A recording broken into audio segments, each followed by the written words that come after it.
বাংলাদেশের বাইরে পৃথিবীর বিভিন্ন প্রান্তে যেখান থেকে চ্যানেলে দেখছেন আপনাদের সকলকে সাদর আমন্ত্রণ তৃতীয় মাত্রা দেখবার জন্য। সাম্প্রতিক নানা বিষয় নিয়ে কথা বলবার জন্য আমার সঙ্গে স্টুডিওতে রয়েছেন আমার বসা আছেন বাংলাদেশ জাতীয়তাবাদী দল বিএনপি কেন্দ্রীয় নির্বাহী কমিটির সমাজ কল্যাণ বিষয়ক সম্পাদক কামরুজ্জামান রতন, আমার ডানে রয়েছেন বাংলাদেশের কমিউনিস্ট পার্টি সিপিবির সম্পাদক এবং বাংলাদেশ ছাত্র ইউনিয়নের সাবেক সভাপতি অ্যাডভোকেট হাসান তারিক চৌধুরী। স্বাগত আপনাদের দুজনকে তৃতীয় মাত্রায়।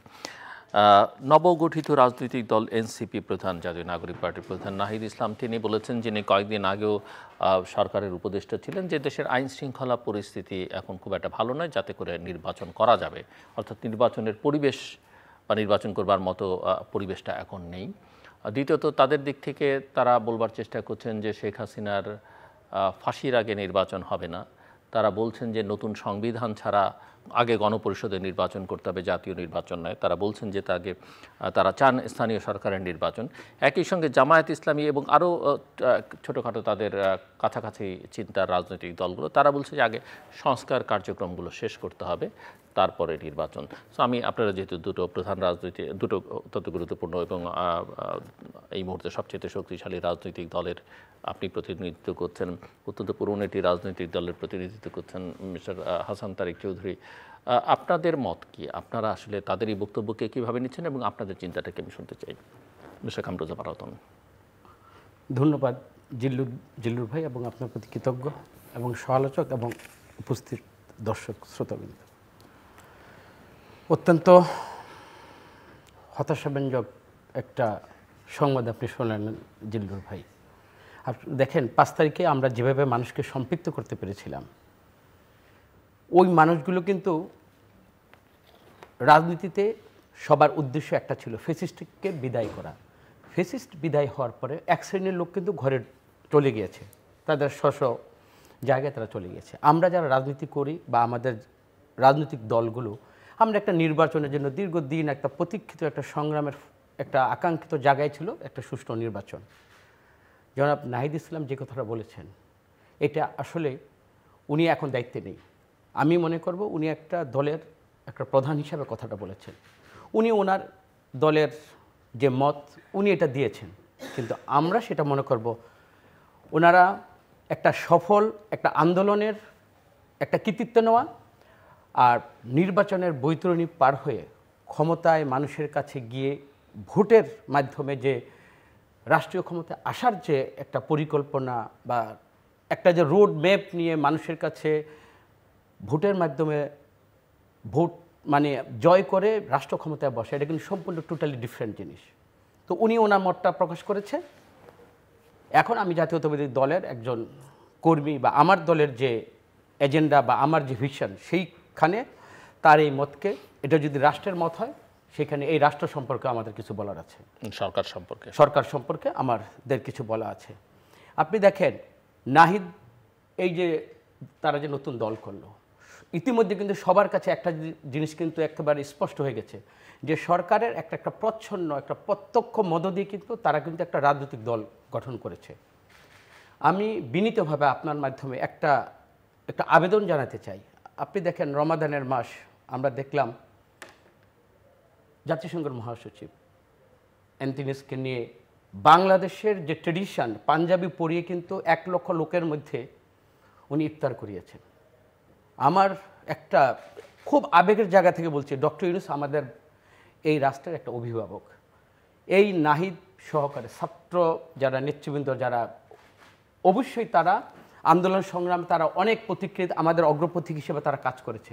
কিন্তু আমার একটা বিনীত একটা নিবেদন ডক্টর ইউনূস যে ওনার কাছে আমার একটা বিনীত, দেখেন ছাত্ররা আন্দোলন করেছে, তাদেরকে আমেরিকার পরিমণ্ডলে নিয়ে সর্বোচ্চ জায়গায় গিয়ে তাদের স্বীকৃতি দিল, তাদেরকে মানে সর্বোচ্চ জায়গায় তাদের স্বীকৃতি, মানে তাদের জন্য যা যা করা দরকার, স্বীকৃতি দেওয়া দরকার, সবই কিন্তু ডক্টর ইউনূস করলেন। কিন্তু দেখেন, গত 2 দিন আমাদের তারেক রহমান আমাদের দল গুম খুন দীর্ঘ ধারাবাহিক সংগ্রামে কিন্তু আমাদের কিন্তু অনেক ভিকটিমস কিন্তু আমাদের মধ্যে হয়েছে। তো উনি সবাইকে নিয়ে ইফতার পার্টি করে, বিদেশে গিয়ে এই মঞ্চে এই ছাত্র নেতাদেরকে নিয়ে শুনি উচ্চকিত প্রশংসিত করে। তো আমার দেশের যে ছাত্র জনতা, তাদেরও তো পরিবার গুম খুন হয়ে সংখ্যায় তো অনেক। আপনি দেখেন, দীর্ঘ 15 বছরের সংগ্রামে 800 আমাদের গুম হয়েছে। এই গুম পরিবারদেরকে নিয়ে একদিন তো আমার এই ডক্টর ইউনূস মহোদয় উনি তো সবাইকে নিয়ে একটা ইফতার পার্টি করতে পারতো বা তাদেরকে নিয়ে সান্ত্বনা দিতে পারতো। আমাদের ছাত্র নেতৃবৃন্দ যারা, তারা তো রাজপথে সংগ্রাম করে, তারা তো জীবন দিয়েছে, তারা তো গুম খুন ত্যাগের মহিমায় তারাও তো মহিমান্বিত হয়েছে। কোথায় এই রাষ্ট্র? কি তাহলে কি আমরা কি সৎমা? আমরা কি সৎমার আচরণ কি আমরা ওই সন্তানটা বেড়ে উঠবে এই রাষ্ট্রীয় সমাজে? আমি মনে করি আমি আপনার মাধ্যমে এই অন্তর্বর্তীকালীন সরকারকে এই বিমাতা সুলভ আচরণ থেকে আমাদের ওনার দৃষ্টিভঙ্গিটা একটু আমাদের প্রতি মনে হয় সদয় একটু বিবেচনা করা উচিত এবং সবাইকে সমান স্পেস দিয়ে রাজনীতি করার সুযোগটা দেওয়া উচিত। নাহলে উনি কিন্তু এই বাংলাদেশের মানুষের কাছে কিন্তু বিতর্কিত হয়ে যাবেন এবং মানুষের যে আস্থার জায়গাটা উনি কিন্তু, আমি মনে করি উনি কিন্তু ওই জায়গাটা নিজেকে আর ধরে রাখতে পারবেন না। জি, অ্যাডভোকেট হাসান তারিক চৌধুরী। ধন্যবাদ জিলুর ভাই এবং আমার শ্রদ্ধেয় সহ-আলোচক। আপনি যে প্রশ্নটি করেছেন এটা আমার মনে হয় যে এই সময়কালের অত্যন্ত প্রাসঙ্গিক একটি প্রশ্নের জায়গা। সেটি হলো এই ধরনের একটি স্টেটমেন্ট দেওয়ার মধ্য দিয়ে আমাদের তরুণ বন্ধুরা যারা রাজনীতিতে নবাগত, আমি বলবো সহজ ভাষায় এই গণ অভ্যুত্থানের যে স্পিরিট, সেই স্পিরিটের সাথে এক ধরনের মুনাফেকি তারা করেছেন। সেটি কি? যে এই গণ অভ্যুত্থানের স্পিরিট ছিল রাষ্ট্রের গণতান্ত্রিক রূপান্তর, মানুষের লুট হয়ে যাওয়া ভোটের অধিকার মানুষের কাছে ফেরত দেওয়া, পাওনা টাকা যেমন যত দ্রুত ফেরত দিতে হয়, একই রকমভাবে মানুষের যে পাওনা ভোটের অধিকার সেটি যত দ্রুত মানুষের কাছে ফেরত দেওয়া যাবে তত ইমানদারির পরিচয় দিবে হলো নবগঠিত এই রাজনৈতিক দল এবং তার নেতারা। কিন্তু আমরা যেটা দেখছি যে গণ অভ্যুত্থানের স্পিরিটের সাথে বিশ্বাসঘাতকতা করে নির্বাচনকে বিলম্বিত করার যে নানান কলা কৌশল তারা হাজির করছেন এবং সংস্কার এবং নির্বাচনকে, গণহত্যাকারীদের বিচার এবং নির্বাচনকে একে অপরের প্রতিপক্ষ হিসাবে সামনে দাঁড় করাচ্ছেন, এর মধ্য দিয়ে এক ধরনের রাজনৈতিক দুরভিসন্ধির লক্ষণ আমরা দেখতে পাচ্ছি। যে জায়গাটি হওয়ার দরকার ছিল, অর্থাৎ একটা ট্রায়াল এবং এররের মধ্য দিয়ে ডেমোক্রেটিক ট্রানজিশনের যে প্র্যাকটিস সেটাকে কত দ্রুত আমরা রিস্টোর করতে পারছি, সেই কম্পিটিশনে আমাদের পুরনো পলিটিক্যাল পার্টিগুলো এবং যারা নয়া বন্দোবস্ত চায় তাদের একটা পজিটিভ কম্পিটিশনে আসার দরকার ছিল, যেটা হলো ডেমোক্রেসির এবং রুল অফ লয়ের পূর্ব শর্ত। কিন্তু আমরা দেখতে পাচ্ছি যে ডেমোক্রেটিক ট্রানজিশন এবং রুল অফ ল কোনোটাই কিন্তু কাজ করছে না। এবং পত্রিকায় দেখলাম যে ইতিমধ্যে নির্বাচন কমিশন এর পক্ষ থেকে ঐক্যমত সংস্কার কমিশনের কাছে তারা কমপ্লেন করেছে যে সংস্কার প্রপোজাল এসেছে সেটিও নির্বাচনকে প্রশ্নবিদ্ধ করবে। অর্থাৎ মানুষ যেটি চেয়েছিল যে তার লুট হয়ে যাওয়া ভোটের অধিকার ফেরত পাওয়া এবং দুঃশাসনের অবসান ঘটিয়ে সুশাসন আনা এবং দুর্নীতির মূলোৎপাটন করা, সেই জায়গাটি কিন্তু অ্যাড্রেস করা হচ্ছে না। ফলে আজকে কিন্তু নতুন দুর্নীতির শব্দ আমরা শুনতে পাচ্ছি এবং নতুন দুর্নীতির নতুন চেহারা এবং নতুন দুর্নীতির নতুন বন্দোবস্ত আমরা দেখতে পাচ্ছি, যে কারণে রাজনৈতিক দলের অর্থায়ন, তার দল পরিচালনা এবং ল্যাভিশ ইফতার পার্টি যেগুলো আমরা দেখতে পাচ্ছি, সেই আলামত কিন্তু পুরনো ফ্যাসিবাদেরই আলামত। ফলে আজকে আমার তরুণ বন্ধুরা যারা রাজনীতিতে নবাগত, যাদের জীবনে হয়তো আমার সহ-আলোচকরা যারা 16 বছর আন্দোলন করেছে, আমরা যারা দীর্ঘদিন ধরে অতি পুরনো রাজনৈতিক দল, আমরা যারা জেল জুলুম নির্যাতন হুলিয়ার মধ্য দিয়ে আত্মত্যাগের মধ্য দিয়ে রাজনৈতিক পরীক্ষায় উত্তীর্ণ হওয়ার যে জায়গা, সেই জায়গাটি কিন্তু আমরা দেখতে পাচ্ছি না। অর্থাৎ পলিটিক্সের যে মূল স্পিরিট, স্যাক্রিফাইসের বদলে আমরা দেখি যে রাতারাতি কিভাবে সব কিছু দখল করা যায় এবং একটা মেটিকুলাস ডিজাইনের মধ্য দিয়ে ইলেকশনকে বিলম্বিত করে গ্রাসরুট লেভেলে এক ধরনের নয়া আধিপত্য কায়েমের এক ধরনের দুরভিসন্ধির একটা আলামত আমরা কিন্তু এই সমস্ত স্টেটমেন্টের মধ্য দিয়ে দেখতে পাচ্ছি। সো আপনি কি হাসান তারিক চৌধুরীর নির্বাচন দেখেন? এই যে আমরা এখন পর্যন্ত যেটি শুনছি যে 25শে ডিসেম্বর, 26শে মার্চ, 26শে জুন এর মধ্যে ঘুরপাক খাচ্ছে, কিন্তু একই সঙ্গে সরকার বা সরকার সংশ্লিষ্ট, আপনি যেটা বলছেন মিস্টার রতন যেভাবে বলছেন যে নতুন দলের সঙ্গে সরকারের যে সংশ্লিষ্টতা বা আরও কিছু রাজনৈতিক দল আমি বলেছি যে তাদেরও বক্তব্য, সব মিলিয়ে কি আসলে কি এই পরিস্থিতি যেভাবে এখন চলছে তাতে কি মনে হয় যে নির্বাচন আপনাদের আকাঙ্ক্ষা অনুযায়ী, চাওয়া অনুযায়ী হবে, নাকি নির্বাচনের জন্য আবার আরও একটা আন্দোলন করতে হবে? এখন আলামত যা দেখা যাচ্ছে, নির্বাচনের আকাঙ্ক্ষাটাকে ফ্রাস্ট্রেট করে দেওয়া হচ্ছে এবং নির্বাচনের আকাঙ্ক্ষা যদি ফ্রাস্ট্রেট করে দেওয়া হয় তাহলে ক্রিয়াশীল রাজনৈতিক দলগুলোর রাজপথে নামা ছাড়া, অর্থাৎ গণতান্ত্রিক পন্থায় ভোটের অধিকার ফেরত চাওয়া ছাড়া আর কোনো রাস্তা তো খোলা থাকে না। আমরা দেখলাম যে জাতিসংঘের সম্মানিত সেক্রেটারি জেনারেল যিনি বাংলাদেশ ভিজিট করে গেলেন এবং তিনি মিডিয়ার কাছে যে বক্তব্যটা রাখলেন, যেটাকে নানাভাবে যেটাকে আপনার লবি করার কথা ছিল আমাদের অন্তর্বর্তীকালীন সরকারের পক্ষ থেকে গণতান্ত্রিক উত্তরণের জন্য, সেই জায়গাটা না হয়ে আমরা দেখলাম গোটা বক্তৃতায় ফোকাস হয়েছে আপনার রোহিঙ্গাদের ইস্যু, মিয়ানমারের ইস্যু, এবং সেটার ভিতরেও অনেক জিও পলিটিক্যাল ইস্যুস কিন্তু সামনে চলে এসেছে।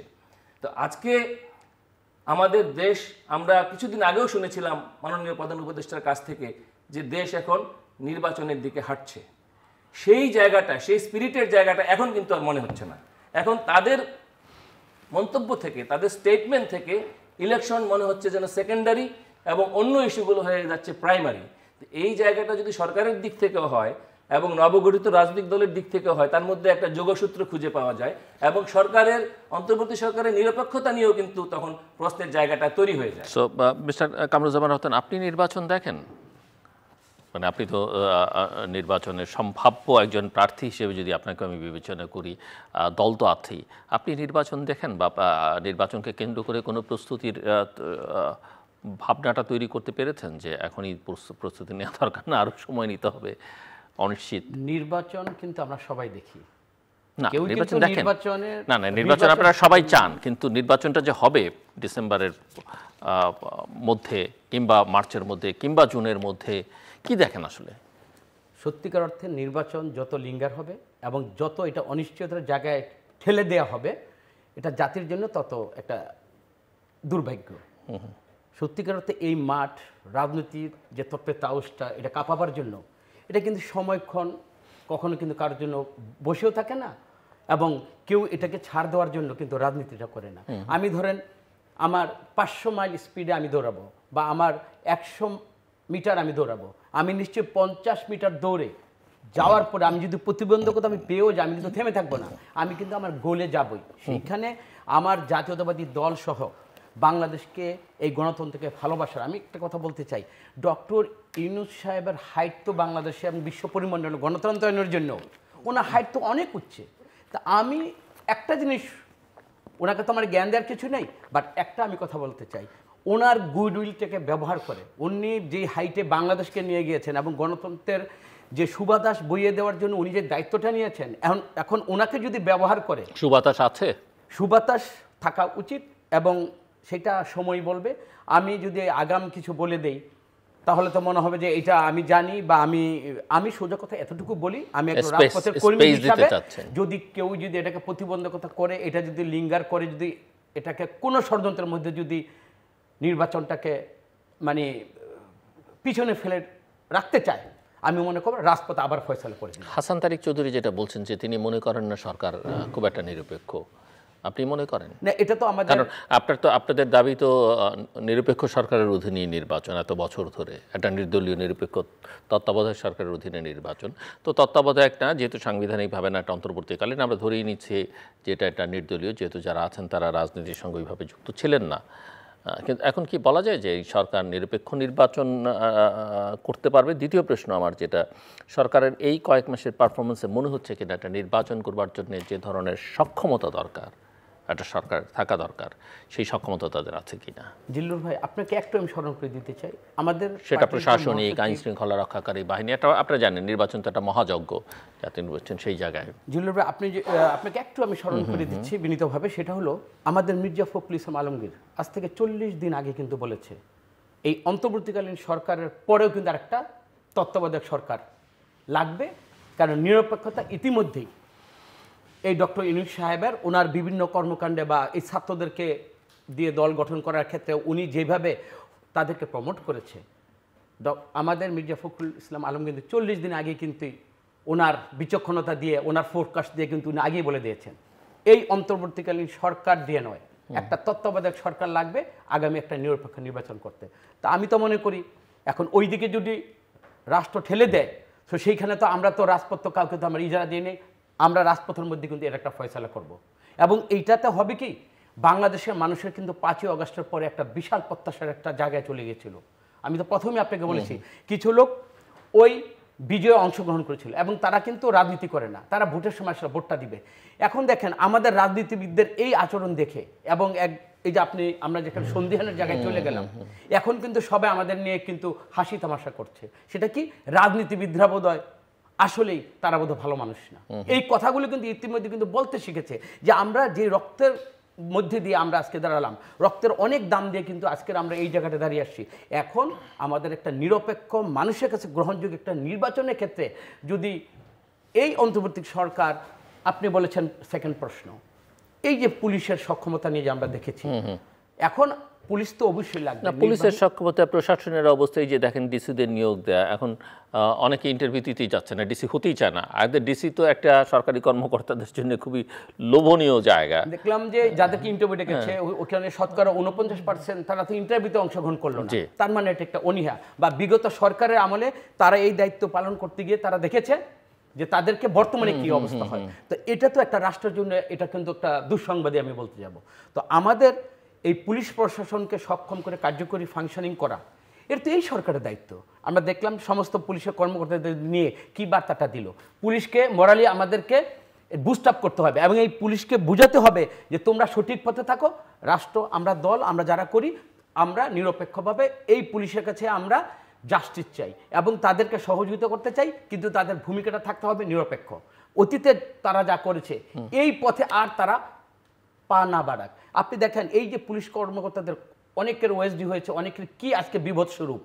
এটা থেকে যদি এই পুলিশ প্রশাসন, সেটা এই বর্তমান সরকার যদি তাদেরকে প্রলোভন দেখায় বা কোনোভাবে তাদেরকে যদি বায়াস্ট করে, আমি তো মনে করবো এই প্রশাসন, সেখানে ডিসিএসপি যারা নির্বাচনী অর্গানিকভাবে যারা সবাই জড়িত, যারা, আমরা মনে করব যে কারোই পাদানো মানে পাতে, একেবারে ফাদানো পাতে মানে তাদেরকে এইভাবে উচিত না। তারা রাষ্ট্রের দায়িত্ব নিয়েছে এবং আমরা মনে করব তারা কারো প্রলোভনে তারা যেন পা না দেয়। তারা রাষ্ট্রের দায়িত্ব নিয়েছে, রাষ্ট্রের জন্য তারা কাজ করবে এবং তারা কোনো আমলেই তারা যদি সঠিক কাজটা করে এবং তাদের ভিতরে যদি মানুষ জাস্টিস পায়, নিরপেক্ষতার প্রশ্ন যদি তাদের কোনো প্রশ্নবিদ্ধ না হয়, আমরা মনে করব এই প্রশাসন, ডিসি এবং নির্বাচনের কর্মকাণ্ডের সাথে যারাই জড়িত থাকবে তারা যেন একটা উজ্জ্বল দৃষ্টান্ত তারা যেন স্থাপন করে। সেই ক্ষেত্রে তো আমাদের ডক্টর ইউনূস সাহেব উনি বলেছেন আগামী নির্বাচনটা হবে ঐতিহাসিক।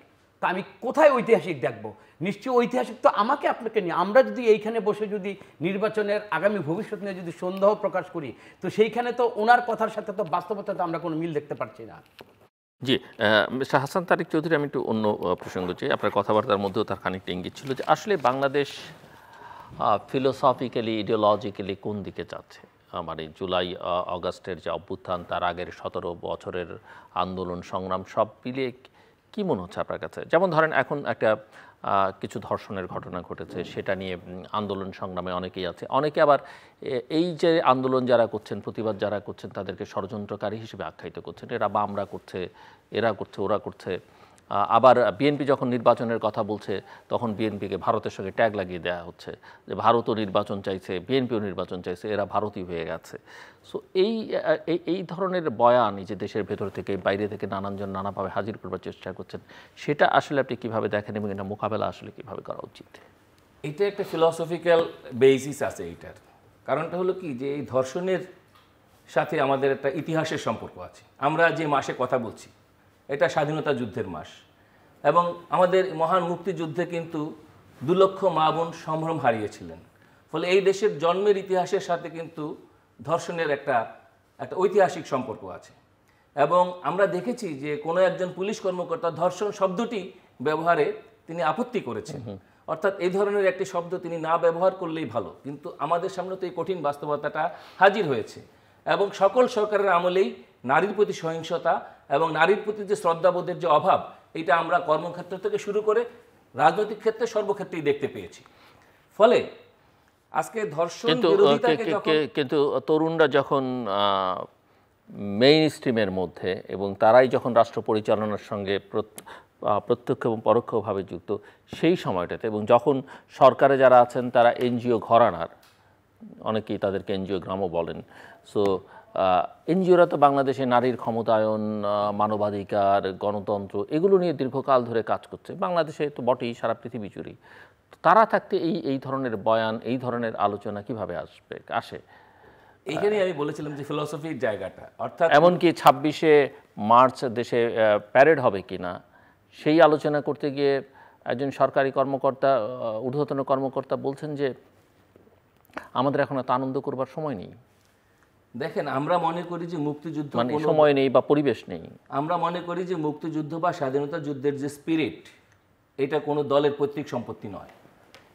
এই চেতনাটা জনগণের চেতনা এবং একটা জনযুদ্ধ আমরা করেছি, এবং এই জনযুদ্ধের স্পিরিটটাই ছিল মানুষের মুক্তি, মানুষের অধিকার, গণতন্ত্র, এবং সকল ধর্মের মানুষ শান্তিতে এই দেশে বসবাস করবে। অর্থাৎ মুক্তিযুদ্ধের যে এই গণতান্ত্রিক স্পিরিট, সেই স্পিরিটকে ডাউনগ্রেড করার যে ফিলসফিক্যাল বেসিস, সেই জায়গা থেকে কিন্তু এটাকে সামনে আনা হচ্ছে। আমাদের কাছে আমরা যখন মুক্তিযুদ্ধের কথা বলি, আমরা কিন্তু উৎসব করতে বলি না, আমরা একটা রাজনৈতিক চেতনাকে সামনে এগিয়ে নিয়ে যাই, এবং সেই চেতনা একটা সেকুলার বাংলাদেশের চেতনা। সেই ইভেন স্বাধীনতা দিবস, বিজয় দিবস, এটা তো উৎসবের সঙ্গেও দোষণীয় কিছু না, তো সেলিব্রেশন তো হতেই পারে, কারণ আমরা একটা রক্ত দিয়ে দেশ স্বাধীন করেছে, আমরা এটা সেলিব্রেট করব না। এই সেলিব্রেশনটা ইজ পলিটিক্যাল সেলিব্রেশন, এটা কিন্তু অনলি ফান না, যে আমরা ফান গেম না, অফ কোর্স নট ফান। হ্যাঁ, এটা আমাদের একটা চেতনাগত সেলিব্রেশন, এবং সেই চেতনা আমরা দেশপ্রেমকে আরো সংহত করা, এবং সকল ধর্মের মানুষের জন্য, পাহাড়ের মানুষ, সমতলের মানুষ, নারী পুরুষ সমতার যে জায়গা, সেই জায়গাটাকে আরো বেশি ঊর্ধ্বে তুলে ধরা। কিন্তু আমরা কি দেখছি, যে বয়ানটা আনা হচ্ছে, সেই বয়ানটা এক ধরনের পুরুষতান্ত্রিক বয়ান। এবং আমি অবাক হচ্ছি, আপনি খুব সঠিক জায়গাতে ইঙ্গিত করেছেন, যে এনজিও যারা আসলে দাতা সংস্থার পয়সা খেয়ে এদেশে ভায়োলেন্স এগেইনস্ট উইমেনের সেমিনার করেছে, তাদের মুখে তারা আজকে কুলুপ এঁটে বসে আছেন, অথবা ইনিয়ে বিনিয়ে পুরুষতন্ত্রেরই জয়গান গাচ্ছেন। এইটা কোনোভাবেই এটাকে ইমানদারি বলা যায় না, এটা একটা রাজনৈতিক মুনাফেকি। এবং একটি অন্তর্বর্তী সরকার, যার কাছ থেকে মানুষ সবচেয়ে বেশি স্বচ্ছতা, সবচেয়ে বেশি ডেমোক্রেটিক বিহেভিয়ার আশা করেছিল, এবং সবচেয়ে বেশি সিনসিয়ার বিহেভিয়ার আশা করেছিল, আমরা সেটি দেখতে পাচ্ছি না। জি, মিস্টার কামরুজ্জামান রতন। এই প্রসঙ্গে আমি হাসান চৌধুরী ভাই আপনার সাথে একটু ইন্টারাপ্ট করব। সেটা হলো, আপনি যখন মুক্তিযুদ্ধের সময় 2 লক্ষ মা বোনের যে ইজ্জত হানির যে কথাটা বলেছেন, আর এটার সাথে মানে ঐতিহাসিকভাবে, ঐতিহ্যগতভাবে বর্তমানের যে এটার সাথে আমার একটু দ্বিমত। সেটা হলো, তখন পাকিস্তান হানাদার বাহিনী তাদের নিষ্ঠুরতার, নির্মমতার, একটা বর্বরতার একটা প্রতীকী একটা কিন্তু অত্যাচার ছিল। সেটা হলো ওই সময়ের যে আমাদের দর্শন বা মা বোনদের ইজ্জত যেটা গিয়েছে। আর বর্তমান বাংলাদেশে শুধু এটা মার্চ মাসই নয়, আপনি একটু খেয়াল করেন, আমরা যদি খেয়াল করি, এটা একটা সংযমের মাস। যেগুলো আমার ভাবতে অবাক লাগছে। আমি আজকে 60 ইয়ার্স ওল্ড, আমি কখনই দেখি নাই যে বাংলাদেশে একটা রমাদান মাসে, যেখানে সংযম আমাকে সংযমী হইতে বলছেন, সেইখানে এই ধরনের একটা, এবং কি সেখানে দেখেন আন্ডার এইজের যতগুলো 8 বছরের, মানে এখানে কি, এটা কি হিসাবে তাদেরকে আপনি মানে চিহ্নিত করবেন? বয়স, এটা কি তার পারভাটেড? না, এখানে আপনার সাথে আমি একটু সাপ্লিমেন্ট করবো। দেখেন, 71-এ যে সম্ভ্রমহানি হয়েছিল, সেখানে কিন্তু তাদেরকে মালে গনিমত বলা হয়েছিল, ধর্মের একটা ফতোয়াকে ইউজ করা হয়েছিল। আপনি দেখেন, ঢাকা বিশ্ববিদ্যালয়ে যে আমার ছাত্রী বোনটিকে হেনস্থা করার পরে কিন্তু ওই ধর্মীয় আবরণই কিন্তু ব্যবহার করা হয়েছে, তাকে যখন শ্লীলতাহানির চেষ্টা হয়েছে। এবং সবসময় এগুলোকে ইনিয়ে বিনিয়ে নানাভাবে কোনো একটা মতবাদ দিয়ে এটাকে কিন্তু জায়েজ করার চেষ্টা হয়েছে। এবং যখনই আপনি এর বিরুদ্ধে কথা বলছেন, এর মধ্যে আপনি রাজনীতি খুঁজে বের করছেন, এর মধ্যে ভারত খুঁজে নিয়ে আসছেন, এর মধ্যে অনেক তত্ত্ব নিয়ে আসছেন। সংযমটা কি? সংযমটা তো সব ক্ষেত্রে। এটা কি শুধু আমি শিশুদের বেলায়, এটা কি শুধুমাত্র নারীদের বেলায়? সর্বক্ষেত্রে তো সংযমী আচরণটা থাকতে হবে। তো সেই সংযমী আচরণ কি ইভেন কথায়ও থাকতে হবে। আমি আপনাকে এটুকু বলছিলাম, ওইটা হলো একটা, যখন আমার দেশের বিরুদ্ধে যখন একটা যুদ্ধ চলছিল, তখন ওইটাকে সাথে এটার সাথে আমি একটু একরকম মিলাবো না। একরকম আমি ওইটাকে বলি there is a continuation, Dhaka বিশ্ববিদ্যালয়ের একটা ঘটনা, কিন্তু আপনি দেখেন 8 বছর পর সারা বাংলাদেশে অল ওভার একটা চিত্র, 4 বছর, 5 বছর, 3 বছর, এটা একটা কোথাকার? এটা তো মানে জাহিলিয়াতের যুগও, কিন্তু জাহিলের যুগে কিন্তু এগুলো হয় নাই। আপনি দেখেন, এই জন্য আমি রমজান মাসে টেনে আনলাম কোরআনের একটা, আমি বানিয়ে দিয়ে বলি, লা তাকরাবুজ জিনা, তোমরা জিনার ধারে কাছে যেও না। আর সেখানে তো রমজান মাসে তো আমাকে পঞ্চ ইন্দ্রের তো আমার হেফাজত করার জন্য আমি আপনাকে এটুকুই আমি বলতে চাচ্ছি, আমার কাছে এটা উদ্দেশ্য প্রণোদিত মনে হচ্ছে। না হলে তথ্য প্রবাহের যুগে এটা হতো, কোথাও কোনো আর সেন্সর হচ্ছে না, এই জন্য এইটা বেশি করে বাংলাদেশের ফোকাস হচ্ছে। আমি না, এই ধরনের আমি একটা বিভৎস রূপ এবং এটাকে বেধি হিসাবে আমি আগে কখনো দেখি নাই। মেবি রং, বাট আমার কাছে এটা আমি দেখি নাই ভাই। আমি এইটাকে অতিরিক্ত মাত্রা, এটার মাত্রার সব মানে পর্যায়টা কিন্তু ছেড়ে গিয়েছে। কিন্তু শুধু ঢাকা বিশ্ববিদ্যালয় আমি শুনতো যেইটাই অপরাধ, কোনো অপরাধকে কিন্তু আমরা কিন্তু জাস্টিফাই, আমরা জায়েজ করতেছি না, কিন্তু আমার কাছে মনে হয়েছে যে এই ধরনের একটা বেবিচার এটা বেড়ে গিয়েছে। এবং এইটার ভিতরে পত্রপত্রিকা খুললে আপনি দেখেন এটা তো আইন শৃঙ্খলা পরিস্থিতির অবনতির একটা কিন্তু এটাও কিন্তু সিম্বলিক একটা কিন্তু হ্যাঁ ঘটনা। তাহলে কি পুলিশের মানে অক্ষমতা, আইন শৃঙ্খলা এই ধরনের বিচারহীনতা বাংলাদেশে। এখন আমি আইন উপদেষ্টাকে আমি ধন্যবাদ দিতে চাই আমি ব্যক্তিগতভাবে। দেখেন মানুষ অপরাধ করবে, কিন্তু অপরাধ করার পরে এই বাংলাদেশে তার শাস্তি হয়। যেই আইনের যে এখন যে মানে ধর্ষণের ব্যাপারে আইনের যে এখন যে শর্টেজ করে নিয়ে এসে 15 দিনের মধ্যে চার্জশিট এবং 90 দিনের মধ্যে বিচার, এমন দৃষ্টান্তমূলক বিচার আপনি কিন্তু সব বন্ধ করতে পারবেন না, কিন্তু বিচার যে বাংলাদেশে হয় এবং বিচারটা এমনভাবে করতে হবে যে অন্যান্য যারা অপরাধী তারা যেন ভবিষ্যতে এই ধরনের অপরাধ করতে যেন তারা যেন নিরুৎসাহিত তারা বোধ করে। আমি মনে করি সমাজটাকে এই অপরাধের একটা স্বর্গরাজ্য বা অপরাধের একটা অভয়ারণ্য বাংলাদেশকে করা যাবে না। সব ক্ষেত্রেই আমাদের দেশটা এই ছেলে আমাদের সন্তান নিয়ে তো রক্ত দিয়েছে, আমরা চাই এই রক্তের পরে শুধু ভোট না, শুধু রাষ্ট্র না, ভোটের জন্য আমরা করেছি আমরা এইটাও বলবো না, কিন্তু সার্বিকভাবে বাংলাদেশের মানবিক মূল্যবোধের একটা রাষ্ট্র আমরা চাই। সেইখানে সবার একটা জবাবদিহিতা থাকা লাগবে যারা রাষ্ট্র প্রশাসন থাকবে, এবং আমরা যারা নাগরিক তাদের অধিকারের ক্ষেত্রে আমাদের ওইভাবে আমাদের সাপ্লিমেন্ট করব। সেটা হলো আমি যখন ধর্ষণের প্রতিবাদ করব সেটাকে যখন আপনি রাজনৈতিক তকমা দেবেন, আমার প্রশ্নটা সেখানে। কারণ ধর্ষণের প্রতিবাদ তো সবার করা উচিত, কিন্তু সেটা না করে আপনি যখন ধর্ষণ প্রতিবাদকারীদেরকে একটা রাজনৈতিক তকমা দিয়ে সাইডলাইন করেন, কোশ্চেনটা সেখানেই কিন্তু পলিটিক্স রাজনৈতিকভাবে তাদের তো ডিফেন্ড করতে বা আপনি যখন নির্বাচন চাইবেন তখন আপনি ভারতীয় হয়ে গেলেন। এই বিষয়ে আপনি আপনাদের দুজনের কারো কথাই শুনুন। আমরা সারাটা জীবন 15টা বছর আমার বেগম খালেদা জিয়া রাজনৈতিক সংগ্রামী নেতৃত্বকে এই পার্শ্ববর্তী দেশ তারা বেগম খালেদা জিয়াকে মাজুর করে রাজনীতি থেকে তাকে অফ করে দিয়েছে। সোজা কথা আমি বলবো, তারেক রহমানকে আপনারা দেখেছেন কিভাবে মামলা দিয়ে, সাজানো মামলা দিয়ে তাকে বিদেশের মাটিতে থাকতে বাধ্য করা হচ্ছে। এই বাংলাদেশে এই আদানি বলেন, তারা করিডোর বলেন, তারা যা করেছে এই বাংলাদেশকে, এই ইন্ডিয়ার সাথে জাতীয়তাবাদী দল তো ইন্ডিয়ার বিরুদ্ধে কথা বলেই আমরা রাজনৈতিকভাবে এই বাংলাদেশে জিয়াউর রহমান প্রতিষ্ঠিত হয়েছে।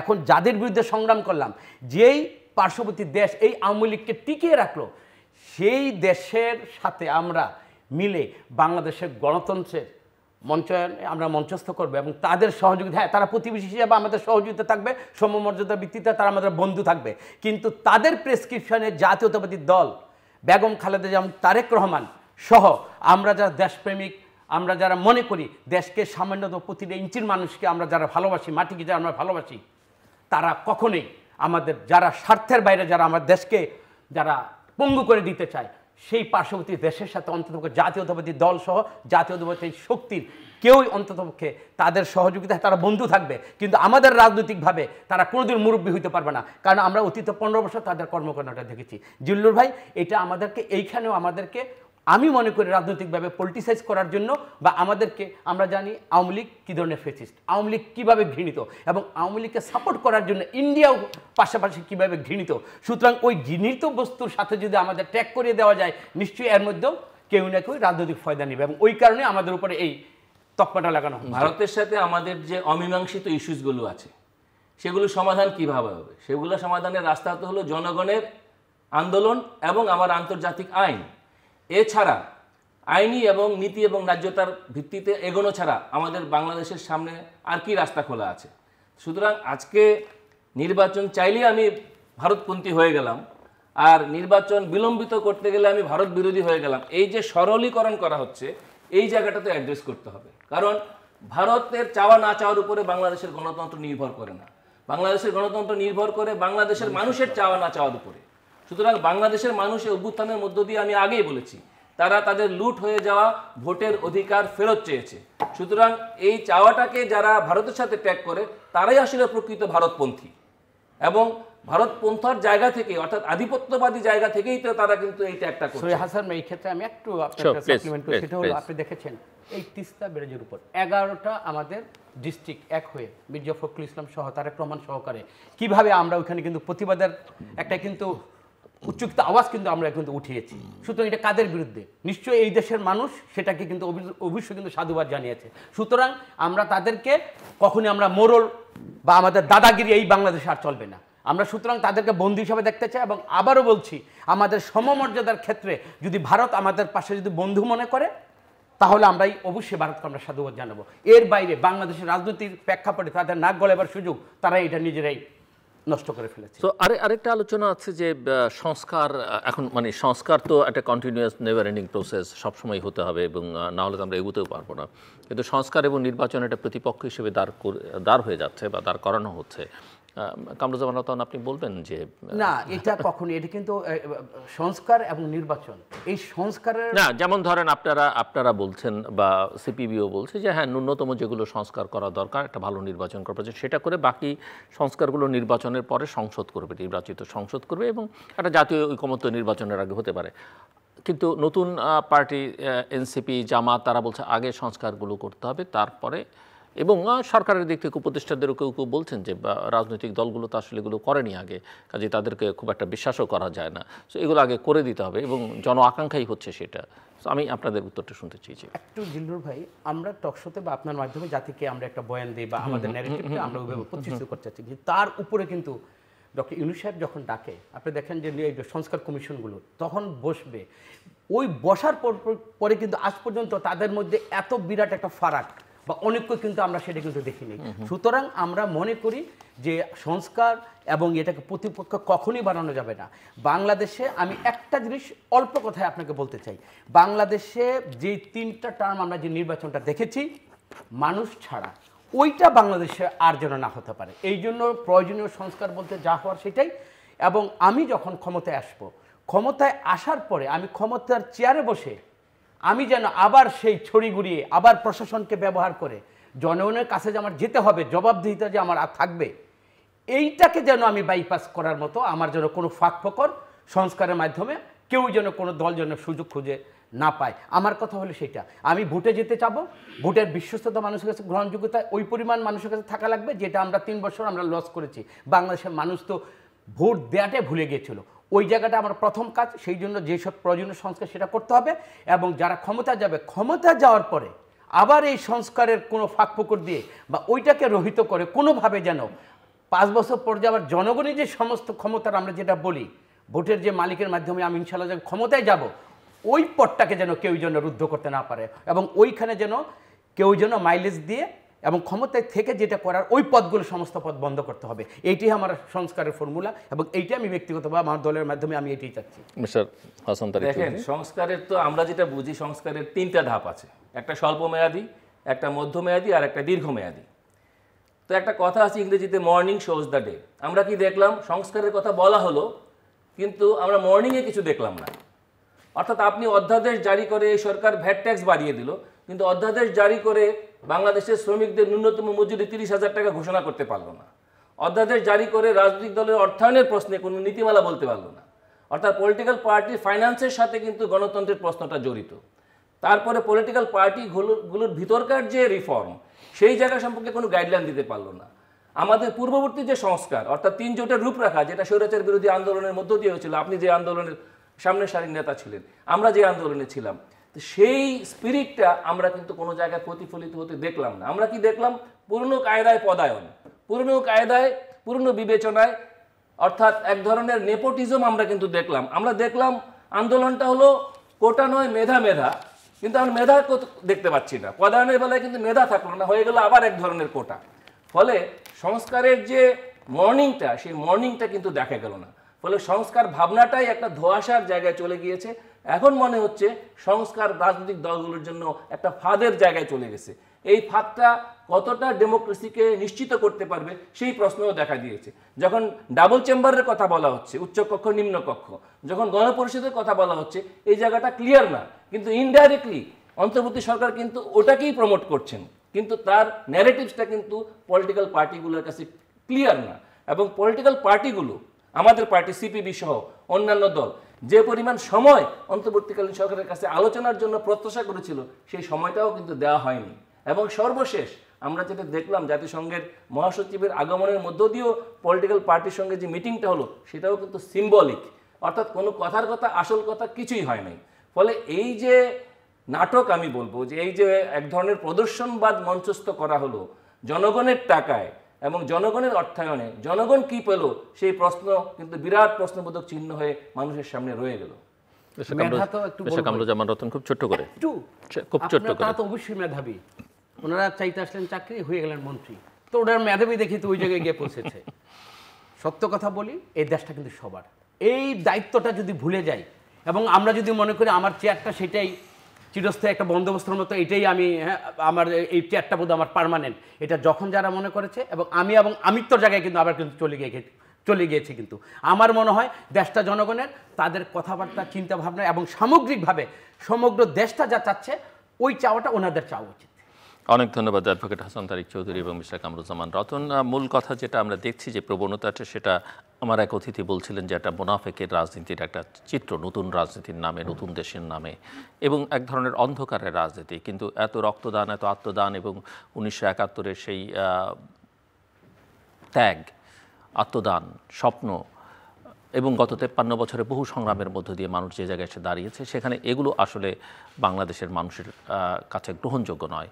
এবং আমরা আশা করব যারা এই প্রক্রিয়ার সঙ্গে আছেন তারা নিজেদের শোধরাবার চেষ্টা করবেন। যদি সেটা না করেন তার পরিণতি খুব সুখকর হবে না। এবং সরকারের যে দায়িত্ব, সরকারে যারা আছেন তারা সেটা বোঝার চেষ্টা করবেন যে তাদের প্রধান দায়িত্ব হচ্ছে বাংলাদেশের গণতান্ত্রিক প্রক্রিয়ায় উত্তরণটা নিশ্চিত করা। সেখান থেকে সরে গিয়ে অন্যান্য কাজ যেগুলো তাদের কোনো ম্যান্ডেট জনগণ তাদেরকে দেয়নি, সেগুলো করবার চেষ্টা করা হলে সেটা তাদের জন্য ভালো হবে না, অবশ্যই দেশের জন্য এবং আমাদের কারোর জন্যই সুখকর বা কল্যাণকর হবে না। আমরা আশা করব যে তাদের উপলব্ধির মধ্যে সেটা তারা নেবার চেষ্টা করবেন। আমাদের সঙ্গে থাকবার জন্য অসংখ্য ধন্যবাদ। আপনাদের সবার জন্য শুভকামনা।